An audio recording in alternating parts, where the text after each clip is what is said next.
What's up, guys? The next chapter of the Great Brony Migration is out. And for the first time since, I believe, Chapter 2, it's a featured fanfiction. Wow. Can you believe it? But maybe it's always featured. I don't know. I don't usually see the new chapter till a day or two after it's released. Brace yourselves, everyone, cause this is a very long chapter. Nearly 10,000 words. It'll take me some time. Probably about 50 minutes to read it. We'll see when I'm done. Anyway, here we go. The Great Brony Migration, Chapter 6. Pinkie Pie and the Lost Bronies. Pinkie Pie poked her perplexed head from under the pile of prickly pine boughs. She blinked bleary eyes at the bright sunshine that filtered from the dense canopy above. At first, she could not remember why she was under a pile of pine branches. It definitely wasn't a party. She brushed a few green needles from her face and mane. Blinking some more seemed to help situate her in these unfamiliar surroundings. It was morning. That meant the rain had stopped sometime last night, which would explain the other ponies lying around her. Other ponies? She shifted a few of the boughs around, counting. 7 ponies. No, wait. Not just 7 ponies, but rather 7 bronies. Her eyes darted from flank to flank looking for a cue mark. None. The pink pony sat down, brushing more pine needles from her coat. That still didn't explain the pine branches. Think, Pinkie Pie, think. She pondered. She listened. The forest was quiet. It smelled of fresh rain, wet earth, and the thick, acrid scent of walnuts. The trees. She peered at the rough bark of the massive trunks. Walnuts. And pines. She furrowed her brow. Something about that was familiar. No, lost it. Her eyes darted around again. The forest floor had little to no vegetation close to the ground. Every inch of the ground was covered in brown needle and wide dead leaves. Pieces of walnut husks littered the carpet of old needles, staining the mottled brown with oily black splotches. Seattle. Pinkie Pie ducked her head, eyes shifting side to side. What? Seattle. It looks like the forest surrounds Seattle. A deep red unicorn sat next to Pinkie. His black, red-streaked mane was disheveled. Several pieces of forest debris stuck to it. He looked at everything with a bored expression, coldly categorizing and memorizing everything he saw. On his right cheek, he sported 2 gashes that were already scabbing over. This didn't make any sense. He shouldn't have heard her. He shouldn't have been able to see her. She didn't want to be seen, but he was talking to her. Pinkie shifted slightly, turning slowly to one side. Usually, if she just turned the right way, ponies would lose. The red unicorn's slate gray eyes snapped to the side, locking onto her movements. "Do you know where we are?" he asked in the same even voice as before. Pinkie pursed her lips. Her powers were gone. "Walnuts," she said. The red pony blinked. "Yeah." "Somewhere in the Everfree," she said. A few walnuts fell from the trees above, hollow thumps sounding as they hit the padded forest floor. She jumped to her hooves, snapping several of the pine boughs around her. "That too?" She hadn't gotten so much as a tingle from her tail. This is going to be a long day." She turned to the red unicorn, Lexicon, and gave him a big, good morning grin. Immediately, his expression softened as the beginnings of a smile twitched at the corners of his mouth. Come on, Pinkie thought, smile. She poured more mental energy into her grin, begging silently for a smile. Ever so slowly, Lexicon's mouth stretched a little more. Come on, just a little more.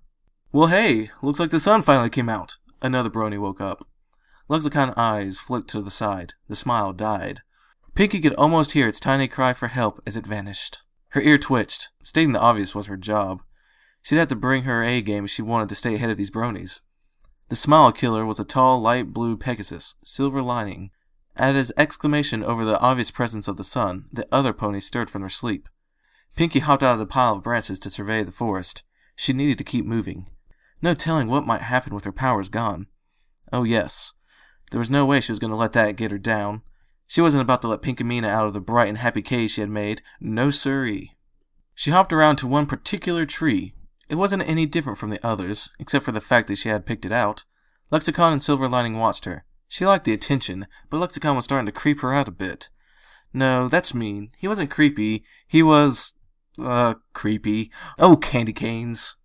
She tapped a hoof to the tree, nodding at the sound it produced as if discerning some deep truth from it before moving quickly to the next tree.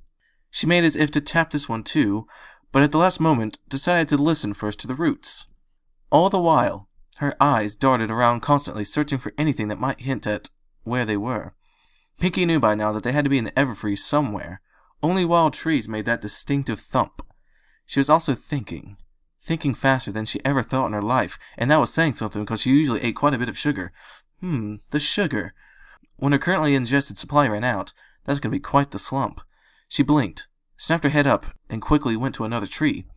This wasn't the time to be worrying over an imminent crash. She was going to get them all home before then. She tapped the tree. Yep, definitely wild. Good news, every pony! Every head turned to her. You know where we are? A rosy-colored Pegasus mare with cream-colored hair, ribbon, asked, her eyes glowing wide. No doubt she thought Pinkie had deduced such from merely tapping on trees. Well, of course, silly, Pinkie replied with a giggle. We're in a forest. She let out a little guffaw at the look on Ribbon's face. But that's not the good news. The good news is that we're in the Everfree forest, so we can't be too far from home. Oh, and the Timberwolves have already moved out of this area, so we should be good for a day or two. She punctuated at the end of her speech with another smile. Aha! That was why they were under the pine branches last night. Every pony knows the pine bow is full of Timberwolf's nose. Another mystery successfully solved.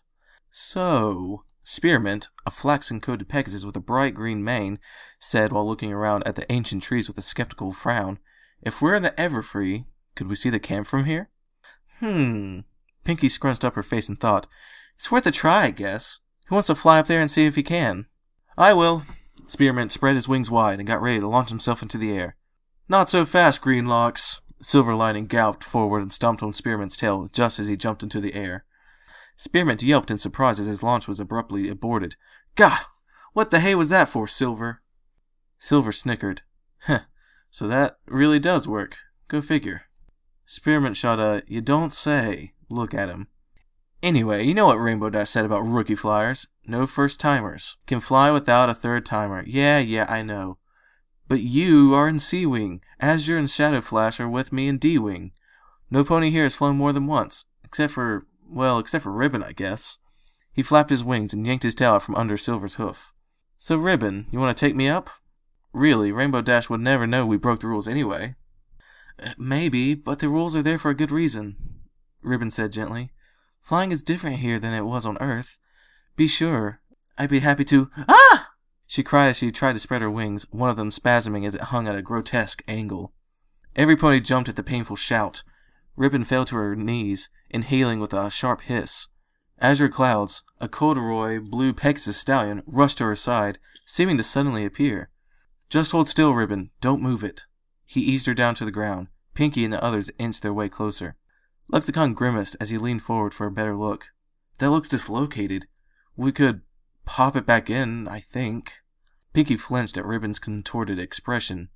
How do we do that? She asked, just barely keeping the edge out of her voice. She hated seeing others in pain. Lexicon shifted his hooves. I have only ever seen it done once, and that was for a human arm. I've seen diagrams of various types of wings, and I assume the Pegasus wings are similar. No matter what I do, it's gonna hurt. A lot. He gave an uncertain glance at Ribbon's twitching wing. I think you should— Ah! Try, at least. I can't feel my foreleg now. Ribbon gasped and shuddered her way through her words, a few tears collecting at the corners of her eyes. Please. Alright, Azure, can you hold on to her foreleg? Keep it straight. Silver, put your hoof on her back right there, between her wings. Perfect. Lexicon chewed his lower lip as he placed his own hooves gently in front and behind her stricken wing. Pinkie, can you hold on to her head? If she jerks around at the wrong time, it can make it worse. I think a pretty important nerve is getting pinched, so when we do this, she'll reflex. Pinkie nodded and hugged Ribbon's head to her chest. She wiped away a tear from the Pegasus' face. Everything's gonna be fine, she whispered into the mare's ear.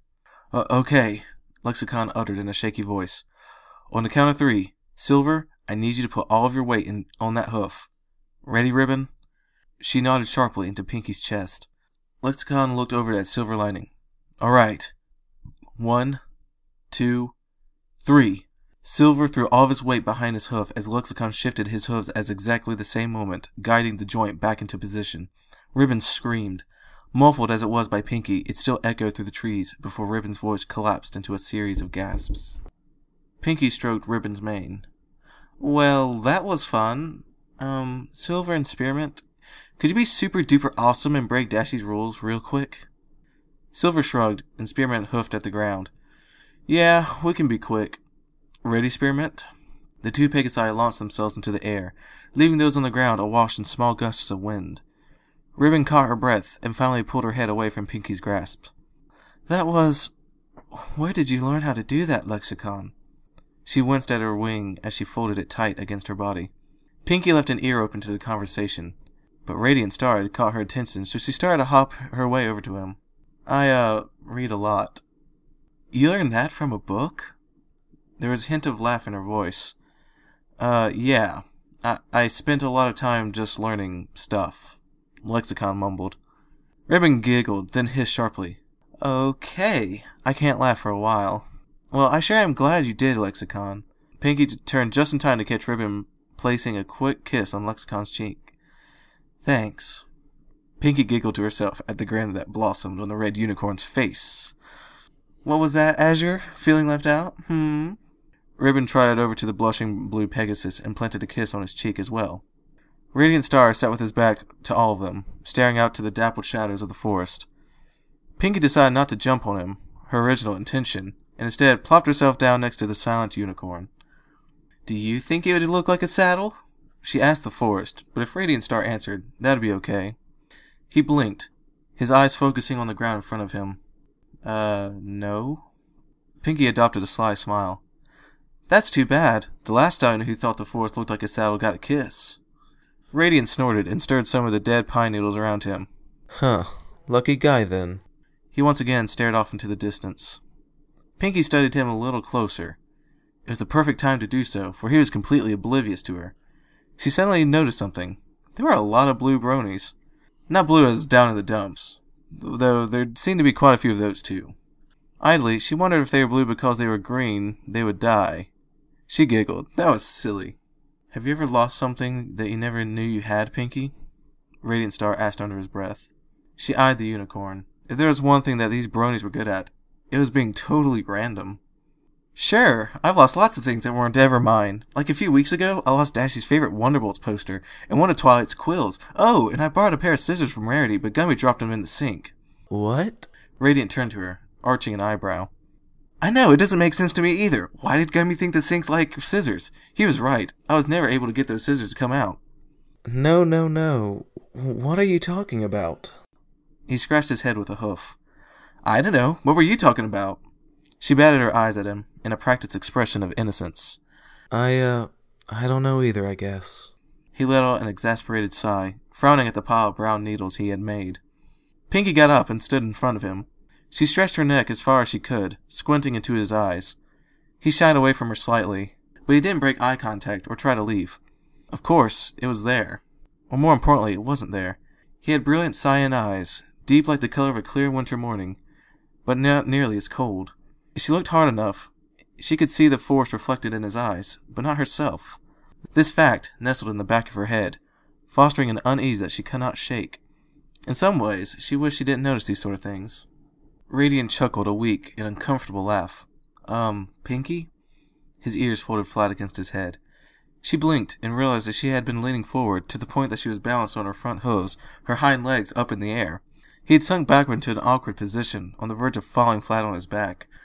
Slowly, she pivoted back, her hooves landing with a soft rustle. You know what? She asked him. He straightened his back and shook his head. You'll find what you're looking for, Star Sky. His mouth instantly broke into a lopsided grin. Star Sky, huh? Is there a hutch around? There he goes, being random. Why? Do you have some dishes to put in it? Haha, never mind. Why did you call me Star Sky? 'Cause calling you Radiant Star all the time makes me sound like a stuffed Canterlot pony, and I can't stand calling you Radiant either. That makes you sound like a knight or something. She cocked her head to the side and crossed her eyes. She found this was the best way to illustrate the idea. He laughed again. Whether at the idea or her face, she didn't care, so long as he laughed. I wouldn't mind being a knight, he mused. Well, you should talk to Princess Luna. Then you could be a twice knight. She bubbled with giggles. Snick, or however you say that sound. Yeah, then I would be the night light. He summoned some magic to his horn, casting a pinprick of light at the tip of it.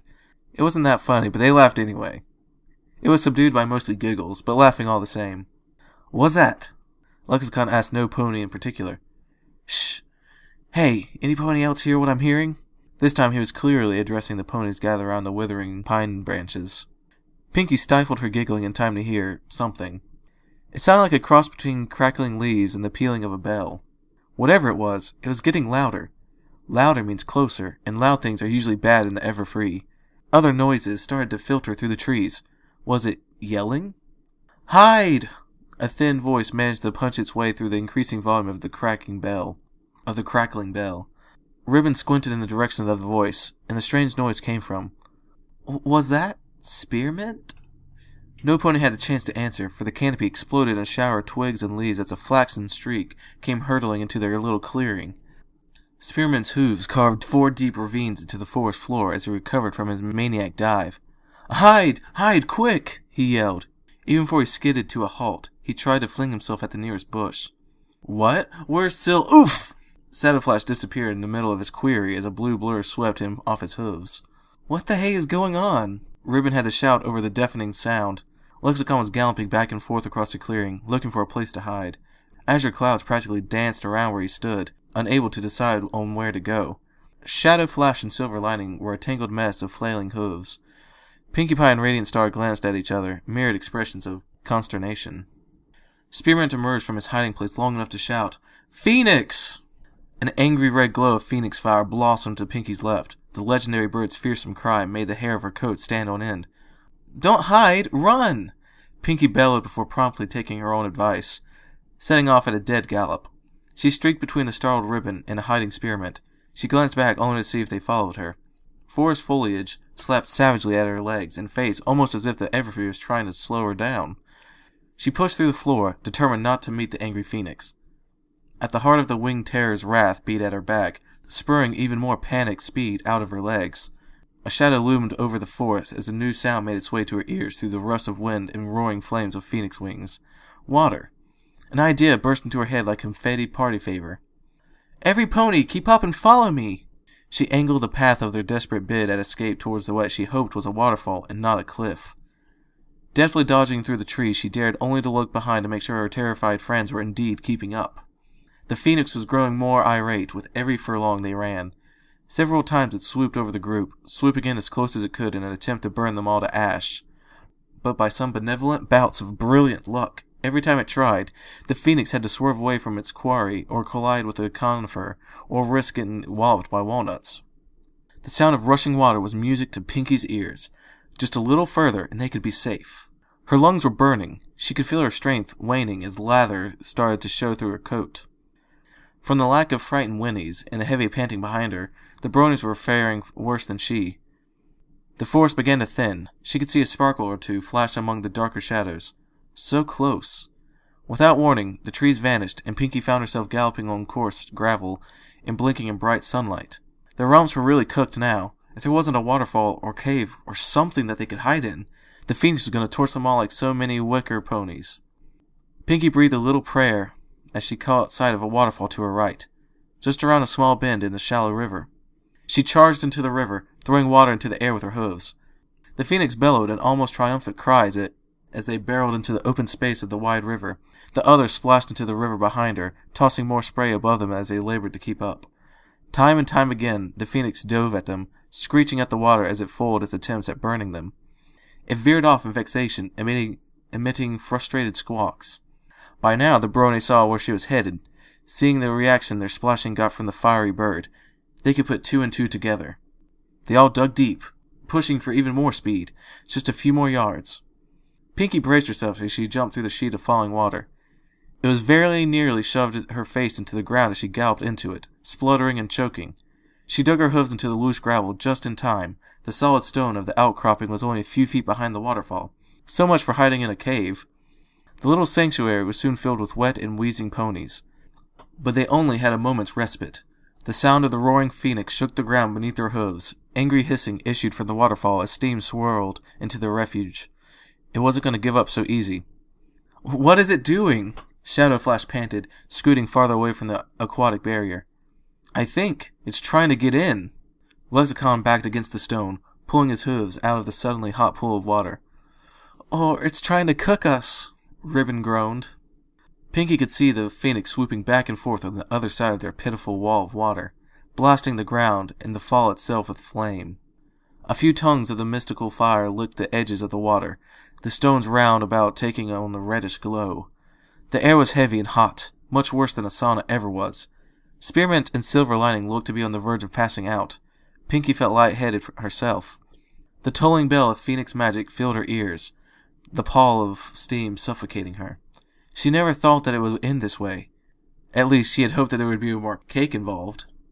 She caught something blue moving in the corner of her eye. Radiant Star glowed at the waterfall, his eyes moving back and forth and a hoof tapping in time. What was he doing? Was he counting?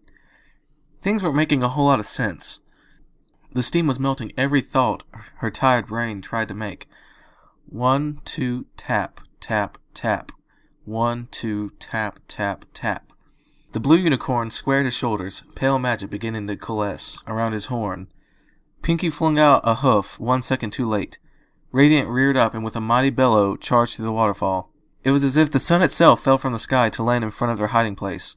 Light so bright, Pinky could swear it was actually hitting her with a palpable force. It consumed everything. The sound of the rushing water, the steam, the cries of the phoenix. The world ceased to be.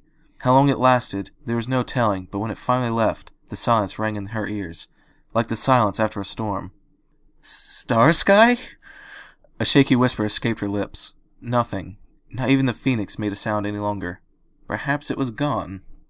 Pinky cautiously placed a hoof into the pool of rippling water, only to find it cold. Without a second thought, she pushed through the waterfall again, and almost tripped over Radiant Star's inert form. He laid on his side, the locks of his cobalt and black mane swaying serenely in the river's soft current. She gave him only a cursory look over before scanning the skies and surrounding area for the phoenix. Satisfied that it was gone, and baffled at the fact, Pinky turned back to Radiant. He breathed still, always a good sign, but he didn't wake at her prods. She picked up his head with her hooves, holding his mouth and nose up away from the water.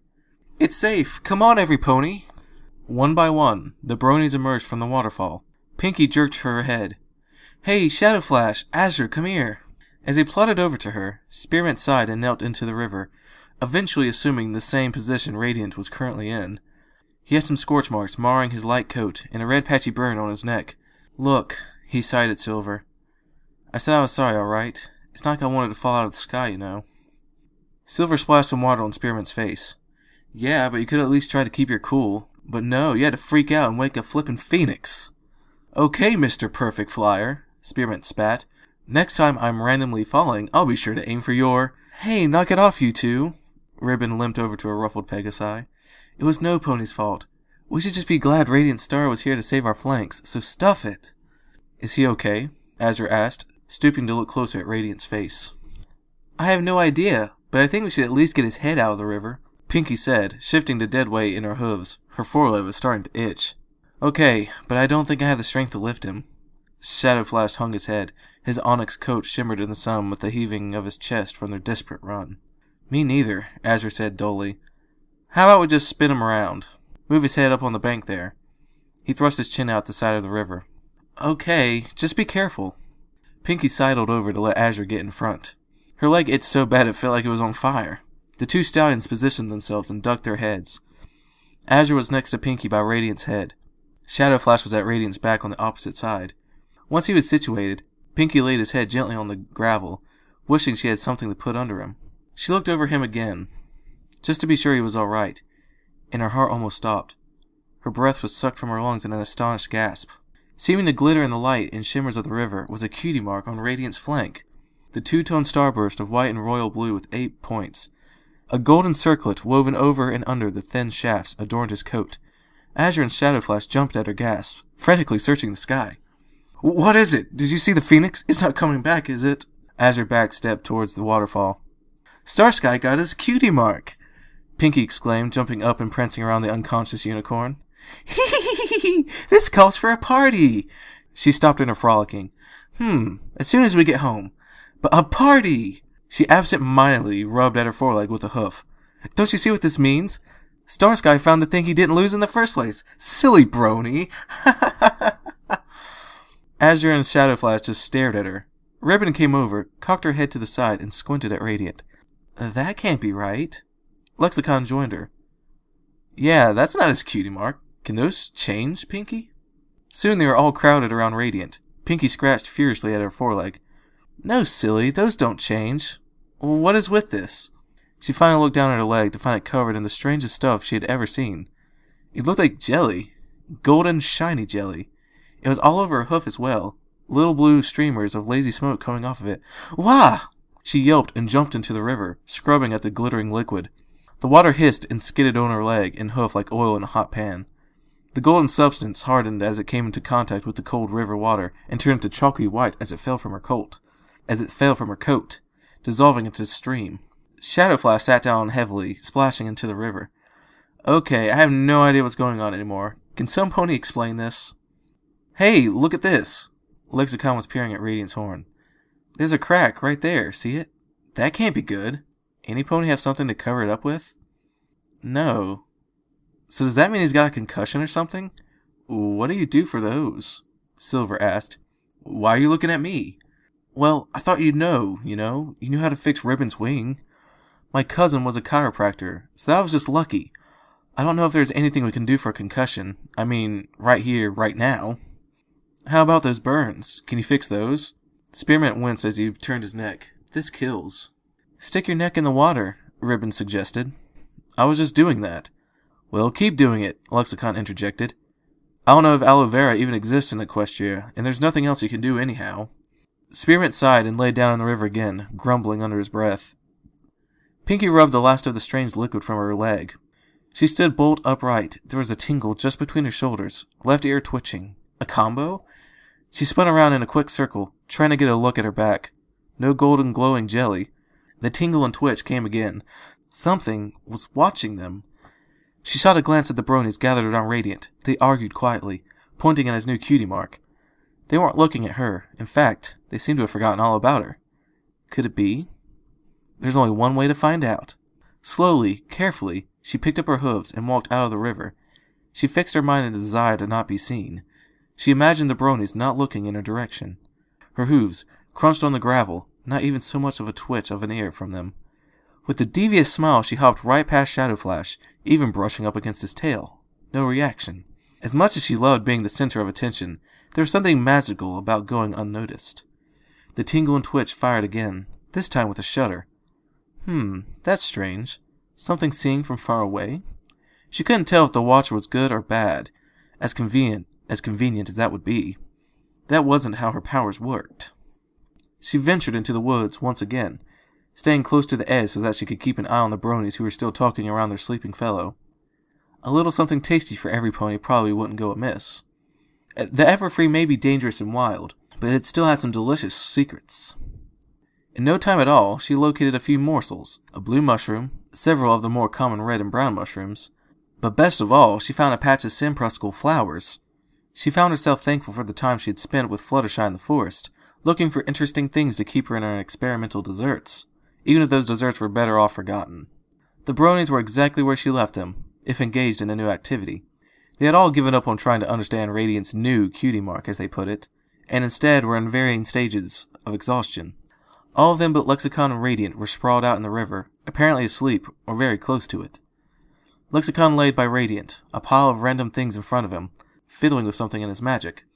Pinky snuck up on the entranced unicorn, if hopping her way to her target could be considered sneaking.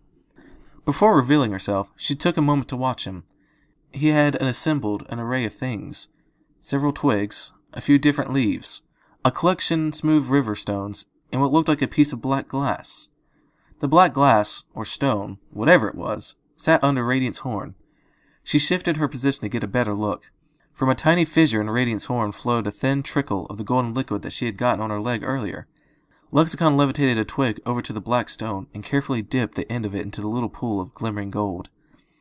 As soon as it touched, the twig burst into flame, starting Lexicon and Pinky both. Well, that's good to know, Lexicon muttered as he tossed the smoldering stick into the river. I'd say, Pinky remarked.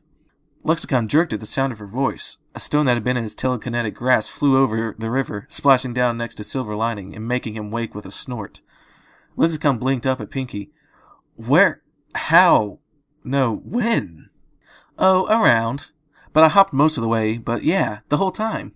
She smiled at him and ruffled his mane with a hoof. Hey, every pony, how does Brunt sound? She called out to the ponies lying in the river. They all lifted their heads, turning slightly confused faces to her. Finally, Ribbon got to her hooves and shook some of the water from her coat and mane. Sounds good to me. Lexicon stood up and tapped Pinky's shoulder. What are we going to do about Radiant? He hasn't moved a muscle, and that crack in his hoard is leaking this stuff. Pinky picked up the Simpraskull flower she had brought back from the patch. She had a hunch. It was a strange flower, one that she thought was a weed before Fluttershy taught her otherwise. It looked a bit like a clover flower, but with the long, bright orange petals on the top, like honeysuckle.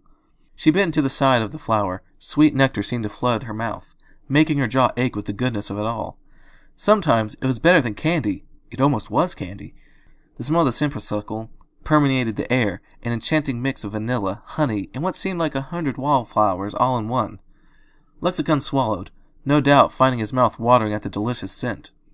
The others lifted their noses to the breeze, catching the perfume. Ribbon trotted over, still limping slightly, slack-jawed and a little misty-eyed. What is that? Please tell me you have more of those. Pinky winked at her as the other Pegasi came closer. This is Shimmersprockle. She smacked her lips as she tried to keep the succulent nectar in her mouth, savoring its flavor. But it's better for more than just eating. She finally swallowed the heavenly snack. What's this? With the stem of the half-eaten blossom in her mouth, she carefully held it over Radiant's horn. A few drops of the flower's nectar fell into the fissure. On contact, it hissed and spittled between turning a pale blue color. The trickle of quickened gold stopped. Unceremoniously, Pinky moved on to Phase 2 of Operation Wakey Wakey Sleepyhead and shoved the flower into Radiant's nose. Radiant's nose twitched, his lip quivered, and his face scrunched. At the last possible moment, she removed the flower as Radiant inhaled through the clenched teeth. With a mighty sneeze, Radiant shuddered back to life, flaying his hoofs. No, stay back! He cracked one eye, taking a tentative peek at the world. Upon seeing the familiar faces, he relaxed. Almost like a deflating balloon, a sigh left him. Oh, well, I guess this means everything's okay then? Every pony gathered around him again. Lexicon helped Radiant to his hooves, just that he could struggle to keep his hoofing as he received enthusiastic pats on the back from his grateful peers. Whoa, hey, what's all this for? Dude, don't even try to play it down. That took some real guts. Silver Lining shook Radiant's shoulder vigorously. It might take guts, but it just shows I have no brains. That was probably the dumbest thing I've ever done. Radiant put a hoof gingerly to his head. You saved our lives back there. Dumb or not, that was brave. Ribbon deliberately stepped up to Radiant, got on the tips of her hooves, and planted a very firm kiss on his lips. Pinky tossed the half-eaten flower to the river. She was going to have to do something about Ribbon and this habit of hers. She couldn't have all the colts suffering from a mild apoplexy. After all, that was her job. All right, every pony, Pinky called out, rudely breaking up Ribbon and Radiant. Who wants something tasty? Follow me! She hopped off, back into the cool shadows of the Everfree.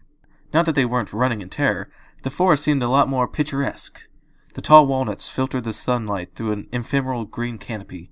Shafts of light shifted and danced on the ground as the leaves and branches moved with a gentle breeze. She led them a little deeper into the wood, to a shaded glen through which followed a tiny tributary to the shallow river they had left. The air was close and pleasantly warm. The trace scents of rain still lingered in the shaded places beneath the trees. Here we are! Pinky gestured grandly to the glen, sweeping her hoof across their view. Several patches of the slightly pinkish leaves unique to the Simpraskull grew along the path of the little stream. Each patch sported an abundance of blossoms, more than enough for each of them to have their fill. She spun on a hoof to block their paths to the mouth-watering morsels. But, whatever you do, don't eat the leaves. She fixed each of them with a single staring eye. Shadowflash glanced at the patches apprehensively. Why? Are they poisonous? Pinky snorted. No, they just taste awful, and they'll make you puff up like a balloon. You'll get bigger and bigger and bigger until you explode. Kaboom! She reared up on her hind legs and spread her forehoofs out violently, illustrating the gruesome fate. They all wore masks of horror at this very disproportionate consequence to eating the leaves. All except for Spearmint, who snickered, "Huh, whatever you do, don't eat them twice." Azure chortled, "Can you do that? Can you? Ouch, hey!" Shadow Flash kicked Azure in the shin. "Not now. Not ever. That was old when it started," the Black Pegasus muttered. Pinky shook her head at their randomness. "No, they just taste really bad. Trust me, you don't want to eat them. Or make an Everfree green sorbet either. That might actually make you explode. Anyway, dig in." Each cantered over to a patch and started picking out the bright orange and purple blossoms from the pink-tinged patches. The ponies munched contentedly on the exotic treats, and Pinky could feel the tension of the group melt into the glen. Neither the tingle nor the twitch returned. Whoever was watching them earlier was gone now. All was not well in the forest. It was far too quiet. Though she projected an air of complacency, Pinky scanned the trees, looking for danger, her gaze not resting on any one spot for long. Her ears swiveled constantly, sifting through the silence for even a hint of something untoward. No birds chirped in the boughs overhead. No woodland creatures scampered through the dappled shadows. Even for the Everfree, this wasn't right. Snap! The crisp whip crack of green wood breaking shattered the silence and summoned the tension back. Every pony froze where they stood. Soft rustling, like something being dragged across the ground, sounded above the glen, coming from the ridge to Pinky's left. She turned her head very slowly from the ridge back to the petrified Bronies, putting her hoof to her lips. A few of them took tentative steps towards her, but she waved them back, motioning for them to stay put where she started to climb the low ridge. Not for the first time, she wondered what it was like for other ponies when she decided she didn't want to be seen. Did she suddenly disappear to them? Or was it like fading away? Well, she thought, that was just salt in the cake. Confident in her newly restored powers of invisibility, the preposterous pink pony crested the small rise. The rustling faded, as if it was moving away from her. She picked her way through the root-riddled and uneven ground, still keeping a sharp eye out. Others may not be able to see her, but if they bumped into her, they would know that at least something was there. If anything nasty happened upon her before she happened upon it, well, she just wasn't going to let that happen. Unseen, like a pink wind, she drifted through the ancient and silent sentinels of the forest, following the mysterious rustling. She hadn't ventured more than 20 scepters before holding witness to perhaps the most adorable and confusing thing she had ever seen. Ponies, 5 of them, were dragging a freshly cut branch. It took all 5 to drag the medium-sized piece of lumber, for they were all only a little larger than her own hoof. What was more, is they all flew with delicate wings of multiple colors, not unlike the many butterflies that inhabited Equestria. Their coats were also of many pastel colors, ranging from a pearlescent white to a silken lavender. They labored to move the branch, many times their size, even a few inches, its smaller branches and leaves catching on the rough forest floor. At a present safe distance, she could not hear if they spoke or made much noise at all over the shifting and scraping of the branch. Everything seemed safe enough, and they didn't look like they were getting anywhere anytime soon, so Pinky turned and trotted back to the edge of the glen. "Psst! Hey! Up here!" she whispered to the skittish Bronies. They predictably jumped at her, hissing, "Follow me! You've got to see this! Come on!" She led them, quiet as possible, back to where she had found the miniature flying ponies. Sure enough, the 5 butterfly-winged ponies were still struggling with the branch, attempting to haul it out of the snarl of vine weeds. Sure enough, Pinky motioned to the Bronies to get low and walk slow. They were going in for a closer look. It seemed that the Bronies had no idea what they were looking at. They squinted at the little creatures with several degrees of alternating astonishment, disbelief, and confusion. It wasn't until they came within 7 or 8 scepters that the inevitable happened, but from an unlikely source. The squeal of delighted pony erupted from the still forest air as it escaped from Radiant Star. "Oh my god, that's adorable," he breathed. Ah, that's hilarious. Possibly out of character? Actually, maybe it's not. I might do the same thing. So, I ain't even mad. Anyway, 5 tiny screams answered Radiant's assessment of the scene. The butterfly ponies dropped the branch and sped off much faster than seemed possible for such fragile-looking wings. Shadow Flash hissed at Radiant. "Way to go, you scared 'em off." "What were they?" Ribbon mumbled. "Besides adorable, that is. Have you ever seen something like that, Pinky?" "Shush!" Pinky held up a hoof. Soft, almost inaudible grunts came from the discarded branch. A few of the leaves twitched and jumped at one end. She advanced on the shaking branch. The Bronies crowding around her, a little voice trembled from under the shaking leaves. "Oh, great Killenlick, have mercy! What a fate! What a fate!" Pinky could only assume it came from one of the little ponies. It wasn't high-pitched or reedy as she would have expected for something so small, just a normal voice. A very tiny normal voice. Like Fluttershy's, come to think of it. Gingerly, she brushed aside a few of the leaves to reveal a little emerald pony with wings patterned after malachite. The poor thing trembled where she lay, an offshoot of the branch pinning her hind leg to the massive root of a nearby tree. She had to be a she. Pinky just knew these things. "Please, don't squish me. I promise, if you let me go, I'll be a good pony. A good pony." A little pony had her hooves over her head, her face hidden in a mane of long, wispy lavender hair. She trembled, head to tail, little sniffles and whimpers fluttering the gossamer locks of her mane. "Aw, don't be scared," Pinky cooed. "Here, let me help you." The terrified little creature responded with a fit of hysterics, thrashing under the branch in a desperate attempt to free herself. Pinky shook her head as she moved her hoof to lift the branch. The emerald pony saw the movement and curled up into a defensive ball, wailing incoherently. "Aw, why is it so scared?" Ribbon asked. "Oh, I don't know. Maybe because it's trapped under a branch and surrounded by several ponies 100 times its size. 'Cause that's not unusual at all," Azure Clouds offered in a flat voice. Ribbon clipped him with her wing. Azure stuck his tongue out at her. Suddenly, the little pony stopped, wailing, and took a tentative peek through her mane at the larger ponies around her with a striking auburn eye. Upon seeing that she was still alive and freed from the abandoned lumber, a gasp quivered through her little frame. You didn't squish me. You saved me?" Her bright auburn eyes widened in shock as she looked at the Bronies. And you speak like the great Killenlick." The Bronies looked at each other quizzically. "We sound like the great who now?" Silver asked the little pony. She looked taken aback by the question, sitting up and tossing her mane. "The great overlord Killenlick is the master of these woods. Surely you knew this." The group of ponies shook their heads. "Never heard of the guy," Spearmint informed her. The emerald hoof-sided pony ducked her head and addressed Pinky. "Esteemed Pink One, by what name may I call thee?" Pinky furrowed her brow at the strange honoraries being directed at her. I'm Pinkie Pie. What's your name?" "Pinkie Pie," she breathed, giving her wings a small flutter. "My name, Great One?" Pinky nodded her head with a smile at the little pony. "I am called Sigilyph, Great One."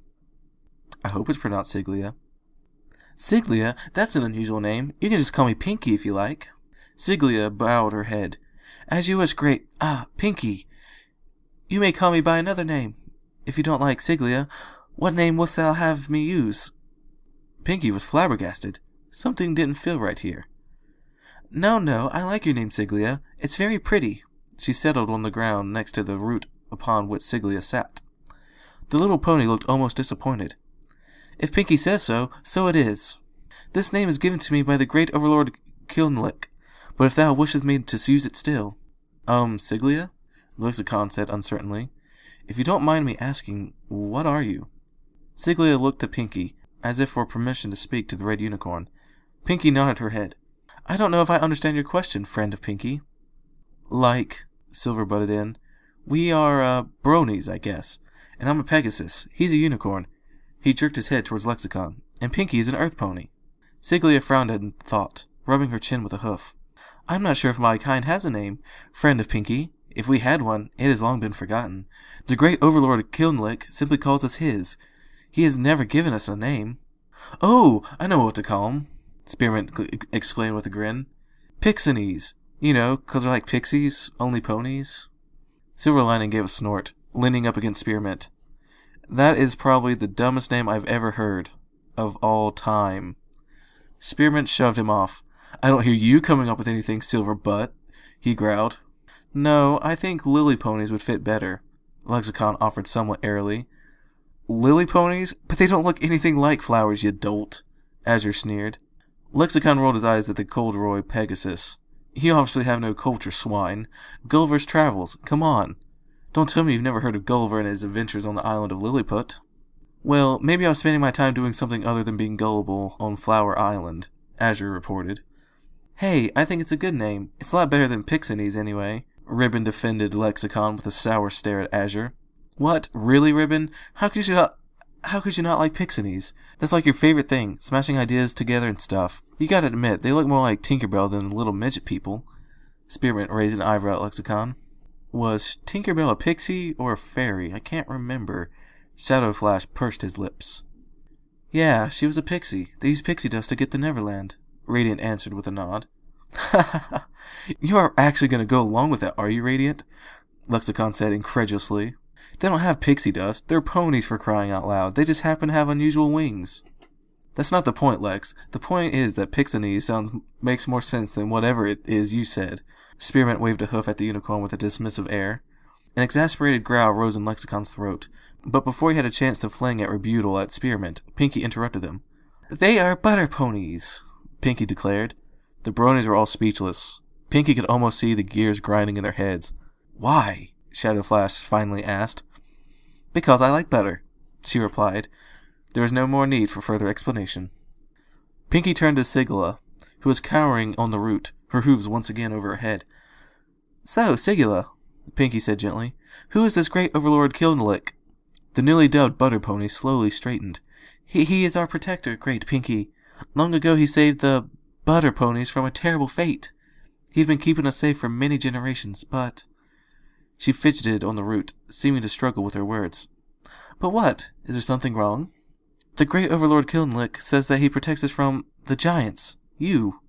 Sigilyph flinched at the last word, as if she was expecting Pinky to hit her. This made no sense. Sure, they were bigger than butter ponies, but why would this Kilnalik need to protect them? What else did Kilnalik say? Sigilyph took a shuddering breath. He says that the giants only want to smash and destroy anything smaller than they. He's the only one who keeps us safe because he is not small and has great power. I do not like him, great Pinky. As soon as she admitted this, Sigilyph's hooves flew to her mouth, a gasp of horror sailing between them as she sank to the root. Oh no, what have I done? I've spoken ill of the great overlord. She shook uncontrollably, her eyes darting all over the forest. He will know, and he will banish me, or worse, he'll take my wings, she moaned. At this point, she broke down completely, sobbing pathetically into her forelegs. What? Who does this Kilnalik think he is? Radiant spat under his breath. Why doesn't he show his ugly face so I can punch him in the nose? He growled. Sigilyph! A booming voice bounced through the trees. The leaves shifted as if in response to the strange voice. The forest fell silent once again. Sigilyph trembled even more and whimpered, He comes! He comes! Suddenly, she jumped up and tugged at the branch as if trying to make it fall onto her again. You must hide! Great Pinky and your friends! He will hurt you if he finds you here! Please, hide! She panted and groaned as she tried to move the branch. He mustn't know you are here! She strained at the branch, tugging on it with all her might. Run! Go! Run away! Hide! Sigilyph! Again the terrible voice rolled through the forest like thunder, much closer than it was before. The Bronies shifted their hooves, a few of them whickering nervously. What are you doing, Sigilyph? Pinky was on her hooves, trying to look in all directions at once. I will distract him. Put it on me, as it was before. Make haste, Great One. The little pony pleaded with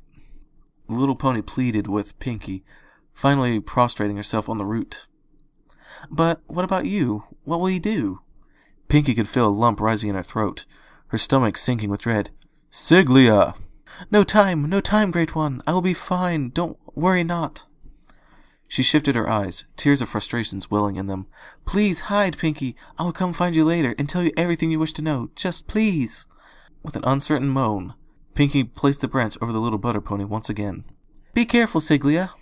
She turned tail and galloped over to where the Bronies hid in a thick copse of aspen, several scepters from where they had found Sigilyph. Crashing and rustlings came from behind her. Sigilyph! The dreadful voice slammed into her back, spurring her into the copse. I'm here, great Kilnalik. Sigilyph's soft voice called to the monstrous bellows. Through the underbrush stomped a strange and repulsive creature. Pinky and the others recoiled at the sight from their hiding place. The plants bent away from his odd clothing. Indeed, they seemed not to want to touch or impede him in any way. He wore a vest of what looked to be several large leaves sewn together over a shimmering white shirt tucked into a voluminous trousers of a curious brown fabric. On his feet were boots that looked to be made of a gray wood, or a strange stone. It was hard to tell. He walked upright on 2 legs, like the creatures she had seen through the golden doorway, though not as tall. He had a wide face, with a large mouth over which dominated a bulbous nose. Sunken slightly in his skull were 2 beady, malevolent eyes that glared with disdain at everything he peered. 2 long, pointed ears poked out of his wiry brown hair that grew from his head in wavy patterns. Draped down his back was a translucent cape, fastened around his thick neck by a fine silver chain. "Sigilyph," he rumbled. "Where are they?" His beady eyes shifted as he cracked his knuckles ominously. "I can smell their stink in the air." "Hoo-hoo, great Kilnlick." Sigilyph was lost to their sight under the branch. "The giants, little one. The others came to me straight away, but you did not return." I am trapped, great Kilnlick. Please save me, great Kilnlick." The so-called great Kilnlick bent to lift the branch from off the emerald butter pony. He straightened and held out one large and calloused hand. Sigilyph fearfully stepped into his hand. He closed his fingers around her, producing a little grunt and whimper from the tiny pony. She fluttered her wings momentarily, then went perfectly still. He lifted her to eye level, peering at her from the deep caves in his eyes. "Where did the giants go, Sigilyph?" His voice was like stone grinding on stone, or the deep rumbles of distant thunder. Sigilyph gasped in his grip. They are not here, great Kilnlick. They ran away. They heard thy voice, and their terror ran from thy power, great Kilnlick." "Humph. Indeed." Kilnlick grunted as he released Sigilyph from his grasp. The poor pony took in deep breaths, no doubt convinced that she only just escaped a terrible punishment. She fluttered from his hand, hovering before him. "Come, Sigilyph, we must return." He turned with a flourish of his cloak. "Yes, great Kilnlick," Sigilyph muttered. "You are not to venture out from the village for 3 days, Sigilyph, understand?" Kilnlick growled. He started to walk back the way he came, the plants and even the trees bending away from his path. "Yes, great Kilnlick." Sigilyph chanced one last glance at the forest behind, perhaps hoping for a glimpse of the other ponies, before fluttering after the lumbering form of Kilnlick. Pinky and the other Bronies allowed for several minutes to pass before tentatively emerging from the aspen. "What was that thing?"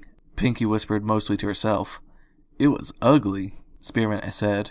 "I think it was a troll. He looked like he had been lifted from a fantasy book. Definitely a troll," Lexicon said with a disbelieving shake of his head. Pinky frowned. "I don't like trolls," she informed them. "Heh, join the club," Shadowflash muttered. Silent, the forest stayed, as if in fear of the troll and catching his ire. Pinky seethed silently. How dare this Kilnlick do these things? How dare he lord over the poor, defenseless butter ponies with fear and threats? Anger, pure and hot, seized her heart as her imagination conjured scenes of countless little butter ponies slaving for the contemptible Kilnlick. That troll was going down, Pinkie Pie style. And there's the latest chapter of the Great Brony Migration. I can see why it was featured now, even if it was only featured for a few hours. Yep, my OC got a lot of love in that chapter. Couldn't you feel it? But looking at it, I may possibly have created a Gary Stew. Well, perhaps not quite that bad. He's not quite near Gary Stew status. I mean, he's not like completely all-powerful or perfect. I don't know, you all tell me. Anyway, I digress. If you enjoyed my reading of the latest chapter of The Great Brony Migration by Lyconius, be sure to comment, rate, and subscribe. And you can suggest fanfictions for me to read for you. And until next time,